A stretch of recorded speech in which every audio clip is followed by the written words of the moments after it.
Bueno, deciros que a mí siempre me han gustado muchísimo más los encuentros de familias que los nuestros científicos, los que suelo aburrirme muchísimo más.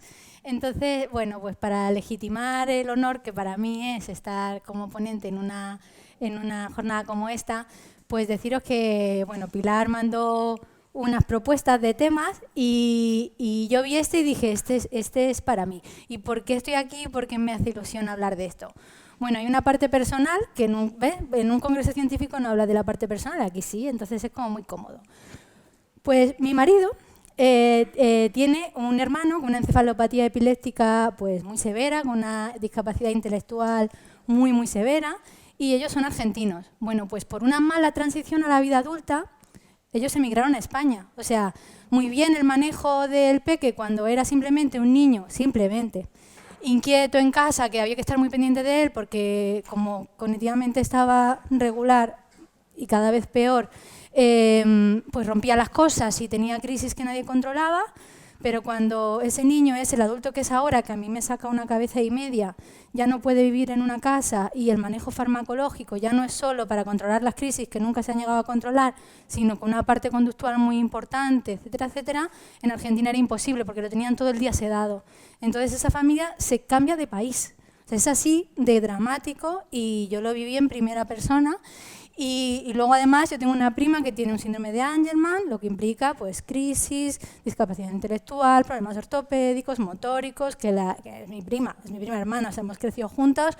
El manejo infantil más o menos, en Almería más menos que más, pero bueno, porque de eso también hablamos, vamos a hablar de dispersión geográfica, pero ya el manejo en adultos es todavía más complicado. Entonces, personalmente es un tema que a mí me interesa mucho. Y luego profesionalmente también, porque ya no estoy allí, pero he estado 14 años en la Jiménez Díaz, y en la etapa, lo bueno es que la transición a la vida adulta conmigo era la misma, porque como era la misma yo, o sea, yo veía a los niños y a los adultos de neuro, entonces conmigo no hacía falta transicionar. Pero sí que mis interlocutores cambiaban, ¿no? Yo te llevaba al niño y me subía a pediatría a la cuarta y hablaba con ellos, y luego me tenía que vestir de adultos, me quitaba los muñequitos de la y me iba a hablar con los neurólogos de adultos. Entonces, en infantil pusimos en marcha un programa que llamamos PCI, que es Pruebas y Citas Integradas, que consistía en hacer una consulta multidisciplinar y consiste, porque sigue existiendo, multidisciplinar para los niños con patologías neurológicas, PCI y patologías afines. Ahí entraba todo niño con patología neurológica compleja. Entonces nos juntábamos en una misma consulta, el neuro, el digestivo, el neumólogo, nosotros, y veíamos a los niños en conjunto. ¿Qué pasa? Pues que esos niños llegaba un momento en que nos cumplían años y había que transicionar a los adultos. Entonces, de este programa, que es infantil, pasamos a hacer la transición a vida adulta. Y lo que hicimos fue pues, hablar con una neuróloga de adultos, que yo la conozco porque también estaba en adultos, que además está especialmente sensibilizada con ese tipo de patologías, y con un internista que dirige la unidad de patología crónica compleja, que también por cuestiones personales de él también tiene mucho interés. O sea, al final tienes que tirar igual pues, de personas, ¿no? Como siempre. Y entonces les invitábamos a venir a la última y a la penúltima, en algunos casos, consulta, para que vieran el enfoque de todo el equipo, conocieran a la familia, rebajáramos un poco los miedos y hacer la transición.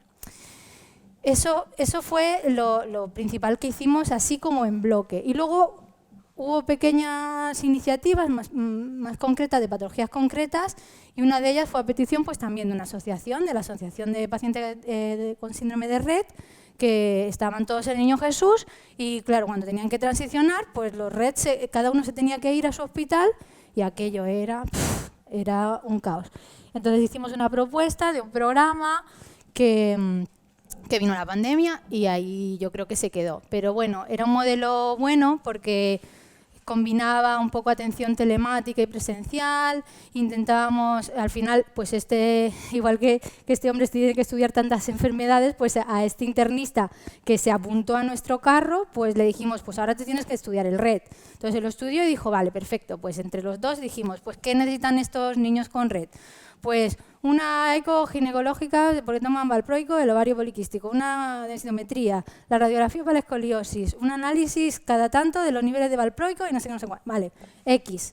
pues lo sistematizamos, le juntamos las citas para que vengan una vez al hospital, se le haga todo junto, haya un diálogo telemático y luego lo que haya que explorar físicamente, pues lo citamos en un momento. O sea que al final, parece que ya voy a terminar la charla, pero acabo de empezar, voy a intentar darme prisa, pero que al final se trata de que tú tengas el problema delante y le des una pensada y lo soluciones, ¿no? Entonces, pues por eso estoy aquí. Y ahora acelero ya, de verdad. Ahora ya no estoy ahí, ahora ya estoy aquí al lado. Somos vecinos de aquí, de a la par, y de Antonio, porque estamos en Mentiquero la Condesa, y ahora estoy con adultos en el ámbito profesional, pero sigo muy vinculada con asociaciones de pacientes y a nivel asistencial también, pero ya extraprofesional, con los niños. Entonces, ¿cuál es la situación actual? Pues que ahora, como sabéis, pues afortunadamente la medicina ha mejorado tanto que el 90% de los niños con patologías neurológicas llegan a edad adulta.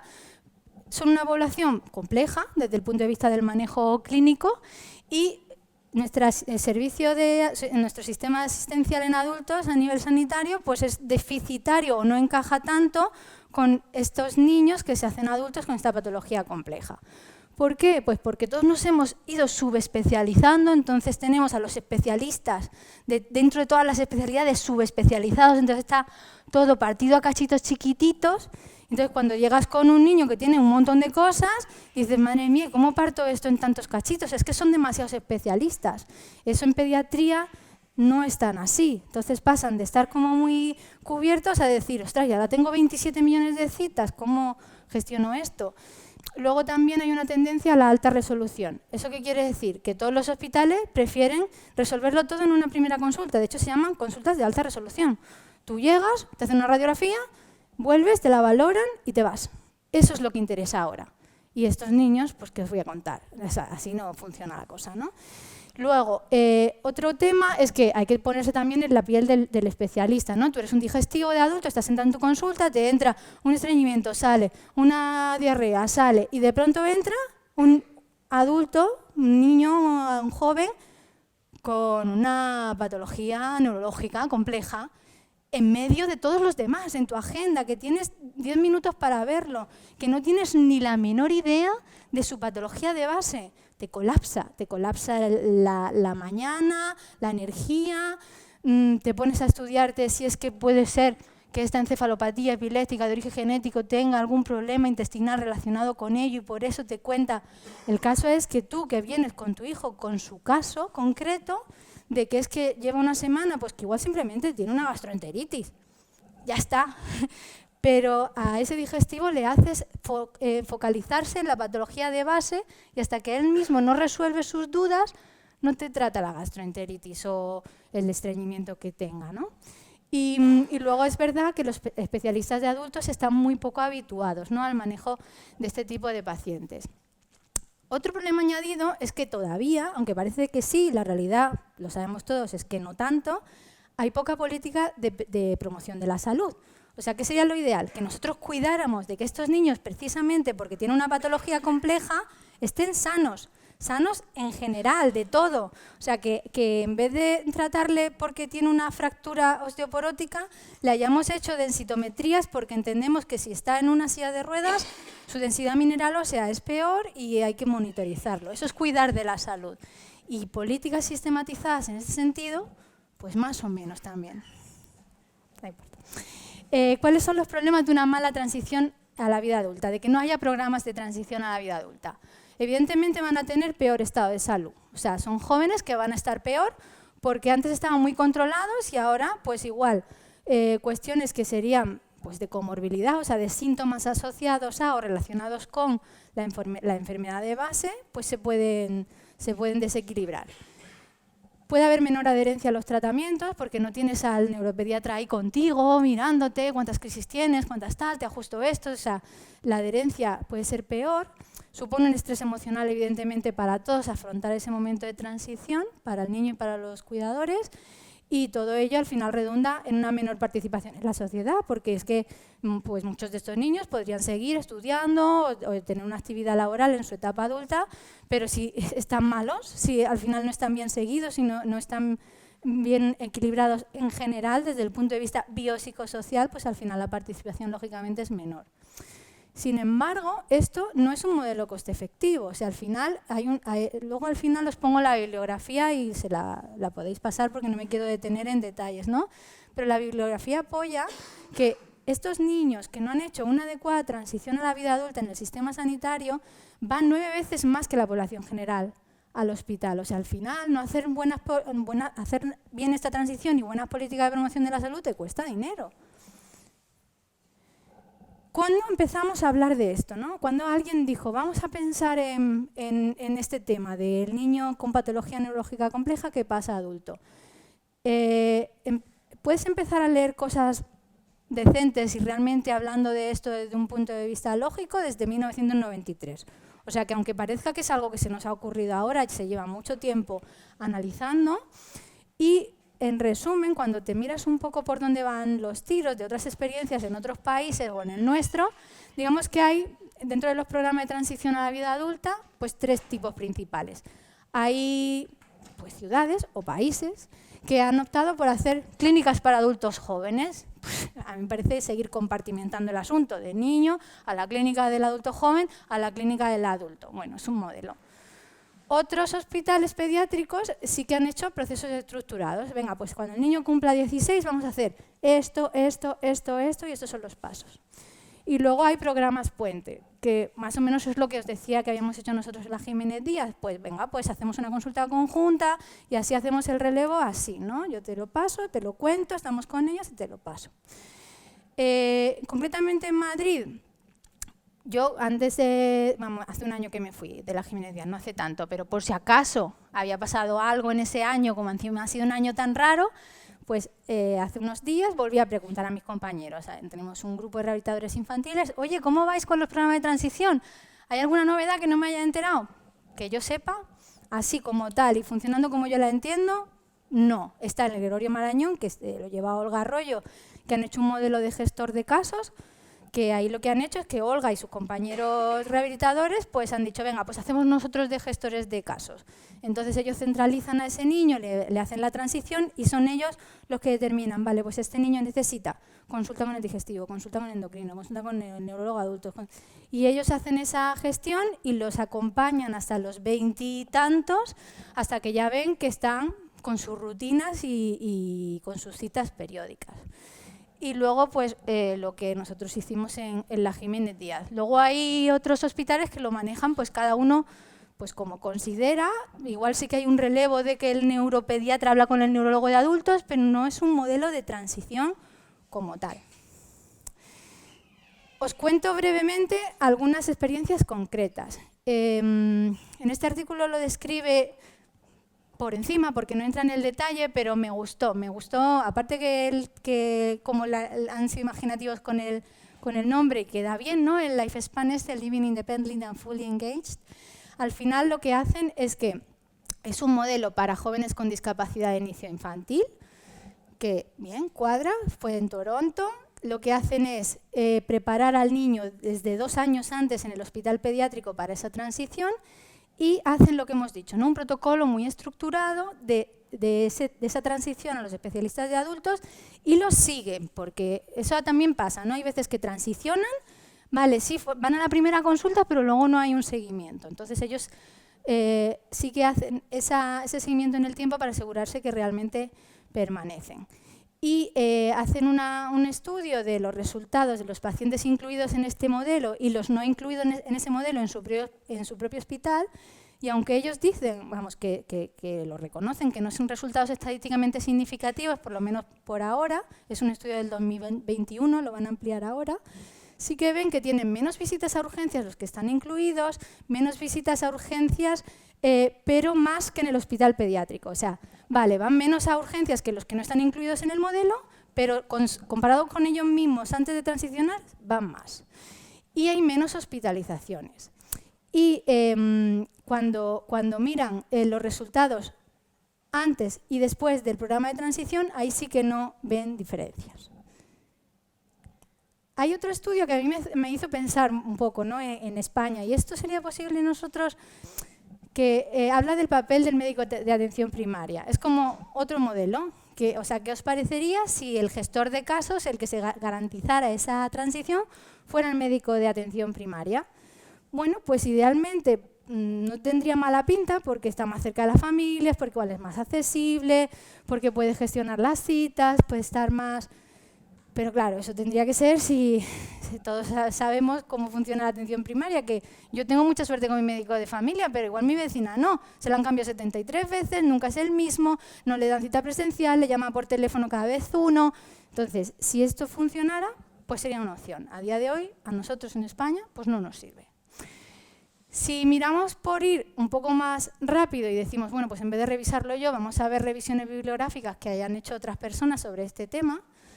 Aquí hay una revisión que me gustó mucho de Pediatrics, que es de 2020, que aquí se centran en calidad de vida y en resultados de la atención a la transición, que ahora os lo voy a contar lo que es. De todos los artículos que revisan, se quedan con 52 y se centran en jóvenes con patología neurológica que haya empezado en la infancia. Entonces, en cuanto a calidad de vida, pues de los 52 artículos, solo 5 hablaban de calidad de vida. El resto no era un parámetro a estudiar. De estos 5, consideran que solo mejora la calidad de vida después de la transición en uno de los estudios. Pero bueno, también hay que considerar que tampoco pretendemos que mejore, que por lo menos la calidad de vida se mantenga como un éxito, ¿no? Y cuando hablan de los resultados, en lo que se fijan es en estos parámetros, en autodeterminación, bienestar material, desarrollo personal, inclusión social o relaciones interpersonales. Aquí lo que más me llama la atención, porque nos tiene que hacer pensar a la hora de hacer propuestas de cómo hacerlo nosotros, es que los niños que transicionaban podían mantenerse o estar bien en estos parámetros, tanto de calidad de vida como en estos factores que hemos comentado, pero entre 6 semanas y 4 meses después del momento en el que transicionan, se pierde. O sea, que el niño consigue transicionar, pero luego no se mantiene en el tiempo ese bienestar y esos factores que están midiendo. Eso también pasa, ellos hacen ahí un poco de autocrítica porque dicen que aparte de que no hay estudios que lo sigan como a más largo plazo, que el niño tarda tanto en transicionar, que termina transicionando con 25 años, que tienes al equipo de investigación, el que hace las escalas, que hasta cuándo lo van a seguir. Entonces es muy caro investigarlo, es muy caro seguirlo, pero no sirve de nada que montes la que tienes que montar, y lo sé por experiencia propia, de cómo estructuras las consultas, cómo las enganchas, cómo sacas de adultos de su consulta para que venga a la otra, o sea que la logística es complicadísima y que luego se diluya, o sea que no te dure en el resto de la vida de ese adulto, ¿no? Bueno, esto es importante porque muchas veces cuando hacemos estudios de calidad de vida y de percepciones, pues depende de la situación cognitiva del niño, evidentemente nos basamos en las opiniones de los padres. Y aquí detectaban, como en muchos otros estudios, que las percepciones del niño, cuando el niño podía emitir su opinión, y las de los padres no siempre eran equivalentes.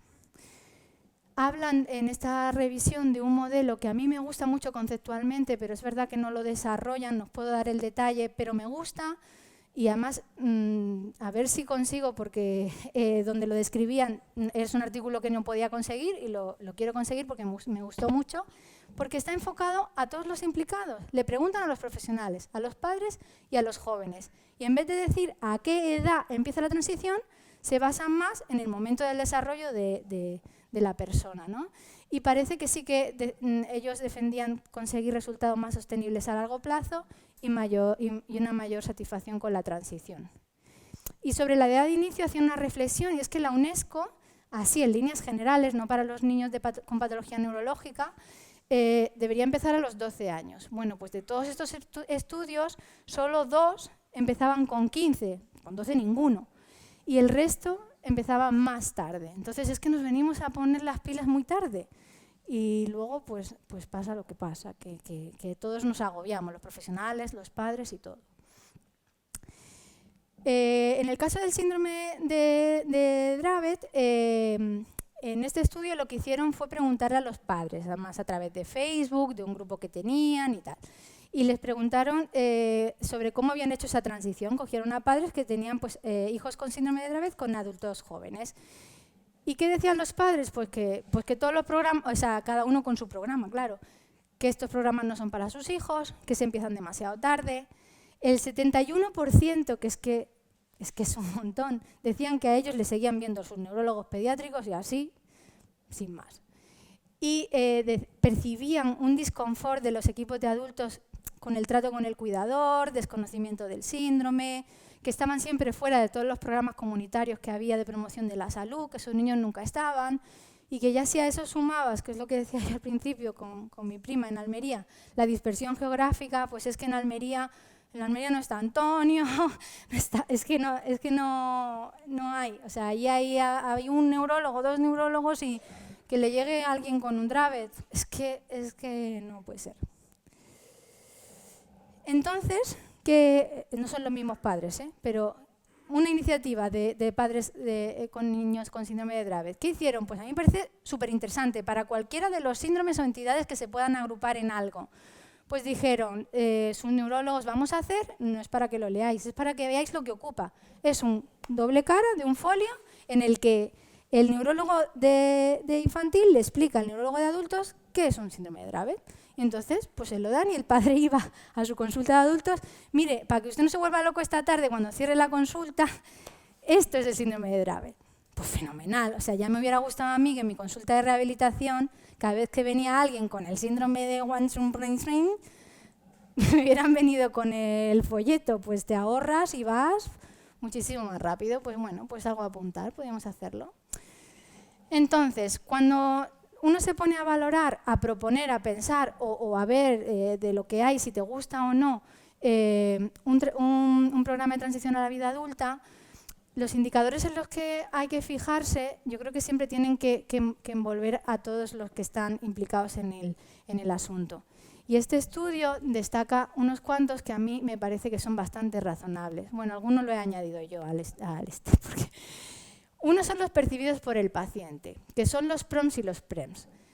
Esto no son escalas de calidad de vida. O sea, para que una escala se considere un PROM, que son resultados en salud reportados por el paciente, la principal característica es que esas familias o esos pacientes hayan estado implicados en el proceso de elaboración de la escala. O sea, que yo os diga, a ver, vosotros, vamos a juntarnos en una mesa, decidme qué es para vosotros que vuestro niño está bien.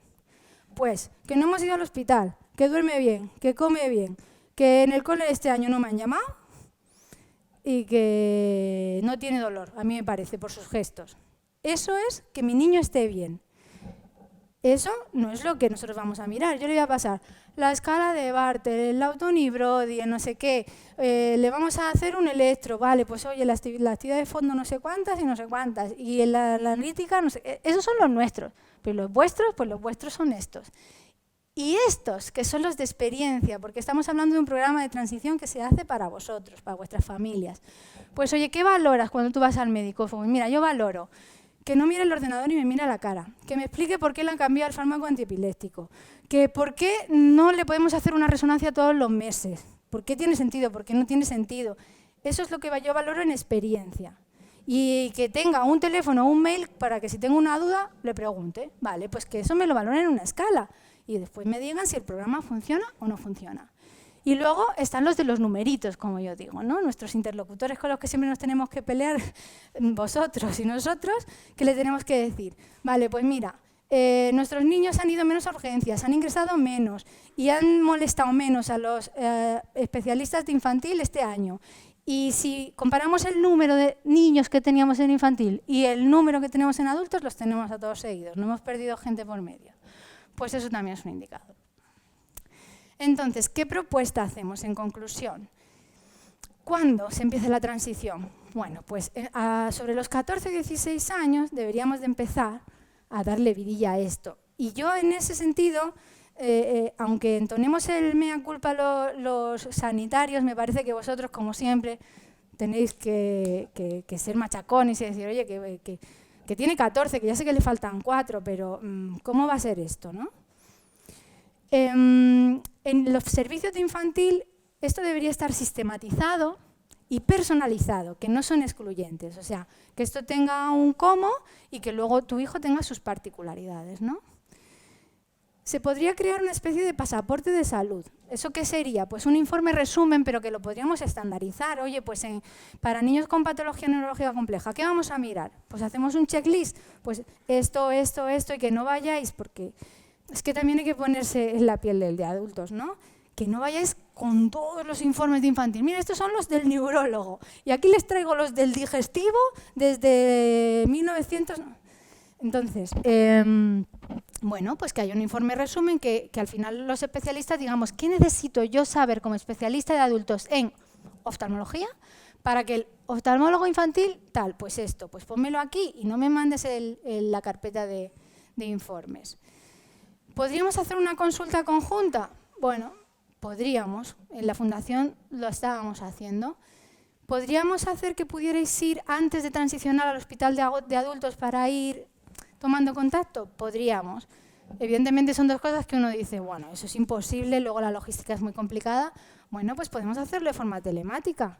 ¿O no se puede conectar el neuropediatra del Niño Jesús con un Zoom con el neurólogo del Ramón y Cajal? Pues igual sí, igual tampoco es tan complicado. Y adultos, ¿cómo podríamos hacerlo? A mí me parece que como es imposible crear unidades para todo, porque cuando hablas de transición a la vida adulta y lo pones en un buscador de artículos científicos, te salen los de artritis reumatoide, los diabéticos, los celíacos, bueno, te salen todos porque al final hay mucho foco en la transición en empoderar al propio paciente, entonces en que maneje sus insulinas, el niño diabético que se hace adulto y no se la ponga a la mamá, los fármacos de reuma que son muy difíciles. Entonces es muy difícil hacer transición de todas las especialidades, de todas las enfermedades, no se puede. Pero al final lo que nosotros necesitamos es a alguien que nos haga de gestor de casos. Yo creo que las unidades de patología crónica compleja pueden ser los sitios. Por lo que yo tengo entendido en los hospitales, al final pues hay internistas que pueden gestionar un poco el caso y ser el interlocutor. Luego al final nosotros dentro de los hospitales siempre tenemos nuestros comités. El comité de no sé qué, el comité de no sé cuál. Pues que vaya el de patología crónica compleja es más fácil que andar desglosándolo todo, porque es que ni siquiera aquí hay un grupo homogéneo, es que cada niño no es un grupo de Dravet, un grupo de Rett, un grupo de cromosoma 15, no sé cuál, no. Entonces, bueno. Desde luego hay que hacer política de promoción de la salud. O sea, lo que sí que hace falta es decir, en ese momento de transición, ¿qué necesita ese niño periódicamente? Sí o sí. ¿Qué necesita? ¿Un electro al año? ¿Una analítica cada cuánto? ¿Una densito? ¿Qué necesita? Pues lo que nosotros hicimos con el RED, vale, pues eso, sistematizado. ¿Cuándo? No le vamos a andar chorreándole las citas por todo el año. Se las agrupamos, vienen, se las hacen y que cada uno tenga, pues este es mi pack, el de mi niño es este. Luego, otra cosa, es importante yo creo hoy en día tener una patita en el seguimiento no presencial, pero con visitas presenciales coordinadas. O sea, que si hay que hacer una radiografía por una escoliosis, pues el resultado puede ser no presencial, porque para decirte que tiene los mismos grados COB que el anterior, pues no te voy a hacer venir. Pero igual sí que tengo que explorarle para ver si ha hecho acortamientos musculares. Yo, claro, yo a lo mío, ¿no? A la rehabilitación. Entonces, esa combinación entre cuando de verdad o a vosotros os aporta faltar al trabajo, sacar al niño del cole, y a mí me aporta que me ocupéis un hueco de consulta, pues lo hacemos. Pero para charlar, pues no. Pues charlamos por internet. Y vosotros encantados y nosotros también, y eso se puede combinar. Y es posible porque yo lo hacía así y os aseguro que es perfectamente factible.